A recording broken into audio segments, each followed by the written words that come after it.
Ele tá aqui dizendo o seguinte: classificação pra Sula. Vale quase 4 milhões. Vocês iriam com o time titular ou não amanhã? Vamos só falar do Vitória então, porque a pergunta dele é mais pertinente pro Vitória. A gente já sabe que o Bahia vai com o time titular, porque evidentemente é decisão diante do Internacional. Léo Santiago, pra gente começar o nosso debate aqui, antes de entrar no mérito do Seu microfone, a galera tá falando que tá distante ou que tá baixo. Aqui? E agora melhorou? Dê feedback aí, galera. Pronto. Enquanto isso, eu mando um abraço pro Caio Augusto, que não perde um programa. Foi o Tanivaldo Neres Nunes que pediu. O Danivaldo, tô vendo aqui a mensagem. Galera, melhorou? Tá de boa? Melhorou? Então vamos embora.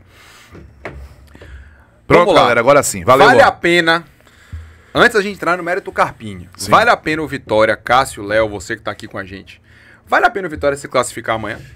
Pronto, eu penso muito sobre isso. Claro que financeiramente vale a pena, claro que pode ser uma injeção de ânimo, apesar de que o Vasco em tese também deveria ser uma injeção de ânimo, no final não mudou muita coisa.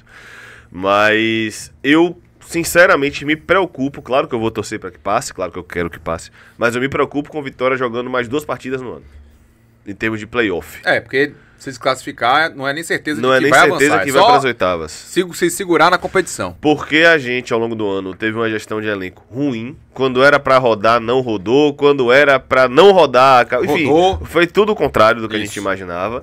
Aquele jogo contra o Altos, lembra? Não, inacreditável ali. E assim, no final das contas, priorizou o Campeonato Baiano pensando numa semifinal que você havia dado 3-0 na ida. Não? 4-0, é verdade. Não fez nenhum sentido aquilo, mas Foi enfim. Ainda teve o time titular contra o Atlético Alagoinhas, verdade. Inacreditável. Fora outros jogos da própria Sul-Americana, mas enfim.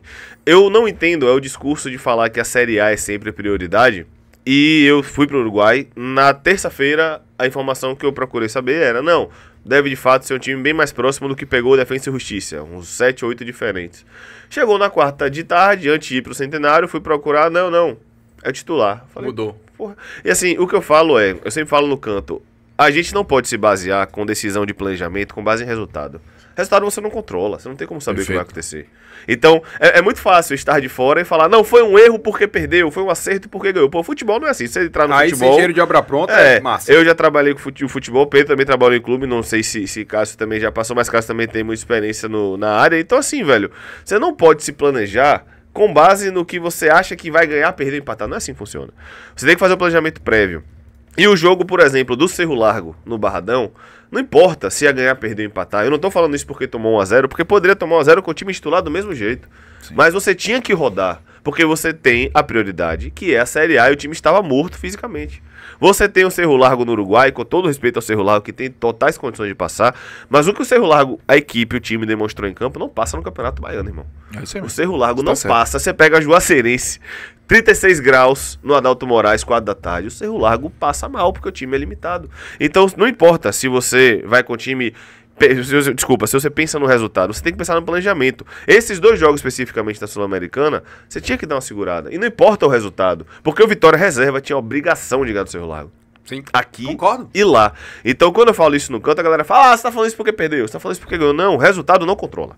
Você tem que definir previamente o que você faz. Por isso, como o resultado... Você tem que saber o que você quer da sua vida. Exatamente. Ponto. E isso me incomoda muito num ponto que amanhã, por exemplo, sendo muito sincero, claro que tudo pode acontecer, mas eu não conto nenhum ponto, porque é altitude. Eu não conto ponto nenhum. Outro líder do grupo. Eu vi os 3 jogos dele. Eu vi os 2 jogos dele na Sul-Americana em casa. Passou dos 20, não tem mais jogo. O time não aguenta. O adversário não aguenta. Os caras ficam com a língua de fora. O treinador mexe 3-4 e não adianta. Então, pra mim, se o natural na altitude, o mais provável é não pontuar, eu não vou com o titular, não. Ah, mas vale 4 milhões, Léo. Ah, mas a Sul-Americana é um sonho. Eu sei. Só que o que eu falo no canto é o seguinte. A minha expectativa com a Sul-Americana foi diminuindo na medida que o tempo foi passando. Minha expectativa com a Sul-Americana em janeiro era muito alta. Claro, de Fábio também. Aí eu contratei Carlinhos. Quero falar disso. Minha expectativa com a Sul-Americana era muito alta. Meu centroavante chegou em maio. Minha expectativa com a Sul-Americana era muito alta. E eu ainda preciso de outro volante titular, ainda preciso de um ponta. Então a minha expectativa foi diminuindo ao longo do ano, da gente falando, ó, precisa de centroavante, mas não é só centroavante. A gente tá falando centroavante, mas Kaiser fez o goleiro do Bavi. Sim. E a gente perdeu do mesmo jeito. Ah, precisa de centroavante, precisa de volante, precisa de um lateral, precisa de um ponta. Então a minha expectativa com a Sul-Americana foi diminuindo ao longo do tempo. O tempo foi passando, as lacunas não foram sendo preenchidas, a gente foi vendo a dificuldade do Vitória, falando, ó galera, desse jeito aí... é melhor a gente focar no que vale 100 milhões no orçamento, que é o Campeonato Brasileiro. Então, por isso mesmo sabendo que vale 4 milhões, etc., eu não ia com o time titular, mas já procurei saber que a tendência é que vá com o time titular. Eu não consigo entender. E tem um negócio, Cássio, pra poder até colocar seu comentário, já que você falou queria falar sobre Fábio Mota, me incomoda essa diferença de discursos de Fábio pra Carpini. Pronto, é isso aí, pô. O Vitória parece um time incoerente. Porque o Carpini, depois do Defensa e Justiça, ele falou, deixou claro que o Vitória tinha como prioridade, na verdade, ou seja, não foi uma decisão daquele momento após empate frustrante em casa. Era como se era algo que já tivesse planejado. Exato. O Brasileirão. E que fazia sentido com o que a gente acredita que é o melhor pro Vitória. Porque você ficar na primeira divisão tem que ser a prioridade. Mas o discurso de Fábio Mota, inclusive no Uruguai, depois da vitória sobre o Vasco, antes do jogo com o Cerro Largo, era: queremos chegar na final da Sul-Americana. Ele repetiu esse discurso.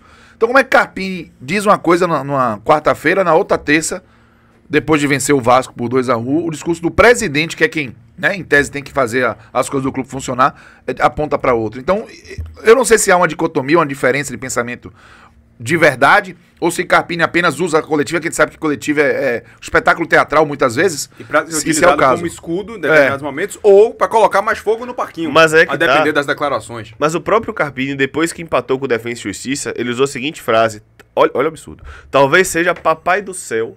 Ele usou o termo Papai do Céu, mostrando pra gente que talvez o foco realmente é a Série A. Se a gente ganhasse, talvez precisasse fazer uma força-tarefa pra ir pra Uruguai. Que loucura. Mas como a gente empatou, talvez Papai do Céu esteja mostrando que o caminho é a Série A. Deu uma semana, né? Isso. A Vitória foi titular contra o Cerro Largo, e é pouco comentado porque a gente ganhou. Isso. Mas o Vitória foi titular contra o Cerro Largo, perdeu Cáceres e Fábio. Sim, isso. Machucados. Claudinho fez um Bavi tenebroso, anteontem nem entrou em campo. Fábio não entrou no Bavi. Diferença no Bavi, porque o Bavi do Vitória tava com a mais, a parte física ia prevalecer muito. E Fábio não entrou no Bavi, e anteontem eu tive o Lucas Braga entrando porque Fábio tava machucado. E pra mim, me desculpe, mas Lucas Braga não poderia ser a primeira opção vindo do banco de reservas. É isso. É totalmente incoerente, porque vamos lá. Se você tá com o Eric no banco, o Eric tinha que ser sua primeira opção. Que foi a primeira opção do Bavi. Em tese, né? Outra coisa, Léo Pereira foi contratado e o cara não joga.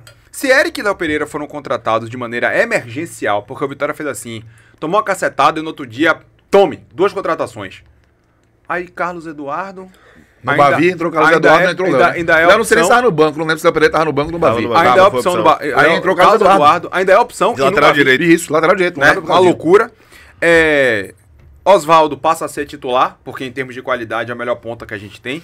O Vitória tem 11 pontas. Não por ele. Não por ele, mas é um absurdo. Mostra o erro de planejamento do Vitória em todas as outras contratações. O Vitória tem 11 pontas. 11 jogadores de frente. 11. E você ainda utiliza de Oswaldo, que só renovaram o contrato dele por uma questão de gratidão, porque o Oswaldo não tem mais condição de aguentar um ritmo de Série A. Oswaldo era para ser uma boa peça para você entrar no final do jogo. Sabe? Qualidade técnica, experiência para você utilizar ele no final do jogo. Aí você tem Gustavo Mosquito, que é bem mais jovem do que Oswaldo, mas tem o mesmo fôlego, porque só aguenta 15, 20 minutos, né, de intensidade. Oscilação é a palavra de Gustavo Mosquito. Total. Aí você tem Janderson, que é esse caso de amor e ódio, agora muito mais ódio do que amor. Mas, Léo, Janderson ainda é um dos artilheiros do Vitória no ano. Imagina. Pois é, sabe?